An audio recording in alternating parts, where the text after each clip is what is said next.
اليومين دول بقى في ناس كتيرة بتقول لي يا جورج انا واخد 2-3% والكريدت كارد بتاعتي عالية كتير، ايه اللي انا اقدر اعمله علشان انزل الكريدت كارد بتاعتي وادفع اللي عليا؟ في طريقتين. الطريقة الاولى اللي انت بتاخد حاجة اسمها السكند لون، اللي انت تدفع، او الهيلوك، تدفع الكريدت كارد دول بلا يبقى هو 28% 29%، لا تاخد انت سكند لون، والسكند لون بيتراوح من 8 ل 12%. هل ده احسن؟ طبعا احسن. ليه؟ علشان عدد مدة السنين. تاني واحدة، هل الكاش اوت ريفاينانس حل؟ حل. امتى يكون حل؟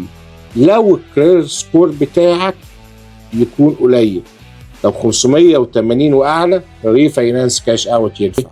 جورج ما انا هخسر ال 2-3%، ما ال 2-3% ديت بحاجة مهمة على رقم كبير، بس المشكلة ان الرقم الصغير اللي هو ال50,000 وال100,000 وال200,000 كريدت كارد وديون وكلام من ده، لو الاتنين اتجمعوا ال3% والريت التاني كذا، بنعمل حاجة اسمها بلندد ريت. بلندد ريت يعني ايه؟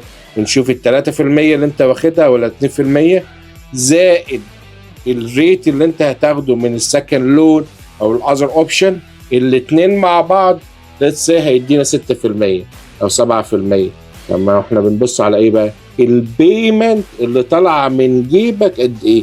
بس الحل ده حل ناس معينه مش لكل الناس. لو عجبك الفيديو يا ريت تعمل لايك وشير. لو عاوز ميعاد معايا ونتكلم مع بعض على زوم انا تحت امرك، روح بس gmbrokerage.com واحجز ميعادك معايا. ربنا معاكم.